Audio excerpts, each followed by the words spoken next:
Of Allah, the passionate, the merciful. Dear brothers and sisters and sons and daughters in Islam, Assalamu alaikum wa rahmatullahi wa barakatuh. May Allah bless me and all of you. I am really very sorry and I deeply feel grieved that I am not there with you today. The reason is that although I was absolutely ready to come to UK for this function, but unfortunately an incident took place in Pakistan which made the circumstances for me very difficult for some time. And in these conditions, it was not thought to be advisable to go out of Pakistan. Anyhow, although I'm not personally there or physically there, but my heart is with you. Now, at the limited time at my disposal, I would like to share with you my concepts of the duties of a Muslim. As all of you know, most of the Muslims of today are not Muslims by any choice, but Muslims by birth. Only a few are there who have chosen to be Muslims by their own decision. Now, starting what I understand from Quran and the Sunnah of the Prophet, and also the seerah of the Prophet, the life of the Prophet, sallallahu alaihi wasallam, is that the first and foremost duty of a Muslim is to peep deeply into his heart and feel and see whether he or she really believes in Allah, His Tawheed, His unity and oneness, uniqueness, His attributes, and whether we really believe in the Day of Judgment, in the resurrection after death, in the grand accountability of the Day of Judgment, in the life hereafter, in the existence of paradise and hell, and whether we really believe in the institution of revelation, wahi, and the institution of prophethood and messengerhood of Allah. And if we really believe that Muhammad sallallahu alaihi wasallam was the last of the prophets and messengers of Allah, and Quran is the word of Allah revealed to Muhammad sallallahu alaihi wasallam for not any one community or country, but for the whole of mankind. Now please note, accepting these things is something else. And only by lip testifying to it and attesting to it is something different. And real belief in these things is absolutely different. The word most appropriate for that should be conviction. Are we really convinced of all these things? So the first question to be asked by every Muslim to himself is this. And I think it's the case of most of us, if we feel that that conviction in the heart is not present, or it is lacking, or it is very weak, then the first and the foremost duty would be to get real iman, real conviction. And the only source of that real iman, that living conviction, living belief, is Quran. So we have to ponder over it. We have to understand it. And for that purpose, we have to learn Arabic language. So as we become able to read Quran with our own eyes and in its own language, not through the eyes of the interpreter or the translator, but through our own eyes. This will give us the inspiration and the conviction that whatever Quran says is the truth. Something within us testifies to it. Within us, something is there which is testifying that it is true. Then it will be the real Iman. Now, if this real Iman is there, the second foremost duty for the Muslim will be to obey Allah and His Messenger. And this obedience, and this is called Islam, obedience, real obedience, it has to be total. It cannot be a part-time. It can't be a part obedience, that we may say that we believe and we can practice such and such injunctions of the Quran and the Sunnah, but not the others. There is a big threat in Quran for those who take to this attitude. أَفَتُؤْمِنُونَ بِبَعْضِ الْكِتَابِ وَتَكْفُرُونَ بِبَعْضٍ فَمَا جَزَاءُ مَنْ يَفْعَلُ ذَلِكَ مِنْكُمْ إِلَّا خِزْيٌ فِي الْحَيَاةِ الدُّنْيَا وَيَوْمَ الْقِيَامَةِ يُرَدُّونَ إِلَىٰ أَشَدِّ الْعَذَابِ وَمَا اللَّهُ بِغَافِلٍ عَمَّا تَعْمَلُونَ. This is ayah number 85 of Surah Baqarah, the second surah. And it means, do you believe and take and accept a part of our book and our law and leave the other part? So there can be no punishment of people who take to this attitude, adopt this attitude, except worst humiliation in this world and to be put into worst punishment on the Day of Judgment. And don't think that Allah is not aware of what you are doing. You can't cheat Him.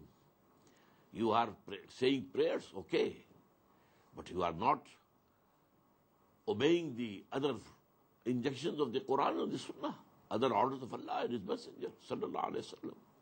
Now here I can't go into detail, but this is the principle, that we have to obey Allah and His Messenger and to obey His book absolutely in toto, not a part of it. It is not a part-time business and not a partial business. It has to be total obedience to Allah subhanahu wa ta'ala and His Messenger. This is called Islam. And this is called ibadah, the worship. Not only the modes of worship, the salah, zakah, saum, and hajj, these are modes of worship, yes. These are rituals, and they are very important. But you know, the total obedience, Islam means total obedience. Ibadah means total obedience to Allah subhanahu wa ta'ala in all aspects of our life, individual as well as collective. Now we come to the third level of the duties of a Muslim. Having become a Muslim in the real sense of the word, now it becomes the duty of that Muslim to propagate the message of Islam to others. And until the Muslim Ummah has conveyed this message of Islam to the whole of the humanity, its duty as Ummah of Muhammad sallallahu alaihi wasallam is not fulfilled. This deen, this book of Allah, is a sacred trust with us. Muhammad sallallahu alaihi wasallam gave this Quran to us and said in the sermon of his last pilgrimage to Makkah, that now this is the duty of those who are present here to convey it to those who are not present. And in these words he conveyed all humanity that was present at that time in the world, and also all humanity and all human beings which are due to come into this world till the end of this world. Now this is called da'wah. This is called preaching. This is called inviting to Islam. This is called call for Iman. Aminu bi rabbikum. Have belief in your Lord. And for that, you know, there are three levels of this da'wah. This da'wah, first of all, has to be made at the intellectual level, at the highest intellectual level of our time. Why? Because this intelligentsia, this intellectual minority is not going to accept sermons only. They want arguments. They want the satisfaction of their minds and intellects. So to be able to deliver this message at the highest intellectual level of our age, we have first to become intellectuals ourselves and to be able to understand Quran at that level of intelligence and understanding. Now, second level is to the common people who don't have any ideologies or philosophies in their minds, as if they have their minds as blank slates, clear slates. You can write whatever you like. For this, for these people, sermon is also very beneficial. I may refer here to the ayah which appears in the end of Surah Al-Nahl in Quran. ادع إلى سبيل ربك بالحكمة والموعظة الحسنة وجادل بالتي أحسن. Call to the way of Allah subhanahu wa ta'ala by intellectual argument, number one, and good sermons, number two. And wherever you have to argue with others, this should be in a very beautiful way. So, Mu'izah Hasana and Jadal Hasana. And at the top, the dawah at the highest intellectual level of our time. And then comes the final stage or the highest level of the duties of a Muslim. After he has become a Muslim and obedient to Allah and His Messenger in his own life, and after preaching this message to a big number, if we get people who believe, come to believe and accept this message of Allah and His Messenger, and then we have to organize them and to bring about a public opinion and to start a public movement, a peaceful mass movement, to have the regime change at the highest level, so that now the kingdom of heaven on earth is established according to the words of Bible. The prayer, the Lord's Prayer in Bible, it includes the words, Thy kingdom come, Thy will be done on earth as it is in heavens. And actually, this was the purpose of the advent of Muhammad sallallahu alaihi wasallam, because thrice in the Quran we find these words, هُوَ الَّذِي أَرْسَلَ رَسُولَهُ بِالْهُدَى وَدِينِ الْحَقِّ لِيُظْهِرَهُ عَلَى الدِّينِ كُلِّهِ. It is He, that is Allah subhanahu wa ta'ala, who has sent His messenger, that is Muhammad sallallahu alaihi wasallam, with two things. Number one, al-huda, the guidance, the total guidance, the final guidance, that is Quran. And dinil haq, the just system of life, the true system of life, the true and just social order, the true and just politico-socio-economic order, that is deen haq. To make this deen of Allah, this system of Allah, this kingdom of Allah, supreme over the whole of the systems. For this purpose, Muhammad sallallahu alaihi wasallam first of all started with his da'wah, and then people who accepted his da'wah and they came to believe, and that belief was real belief, not only the racial creed that we have today, but real belief, as I have discussed earlier. And then people who were ready to sacrifice everything they had to establish the deen of Allah, the system of Allah, the system of social justice given by Allah subhanahu wa ta'ala through His Messenger Muhammad sallallahu alaihi wasallam, to establish it as a real system on the earth. For this purpose, we know that in addition to dawah and education and changing the minds of the people and revolutionizing the ethical aspects of their lives, their morality, in the final stages of his struggle, he had to use force also against the people who were governing that system, who were controlling that system. And he fought wars, we know it. But today we can have an alternative. And that is that if you have preached sufficiently, if there is sufficient intellectual and moral revolution in this society, if there are people who really believe in Allah and His deen, and who are convinced that this is the real and this is the only completely just social order, then by a peaceful mass movement also, the final regime can be changed. And finally, the word of Allah can become supreme. And the authority of Allah and the sovereignty of Allah is then established on this earth in the real sense.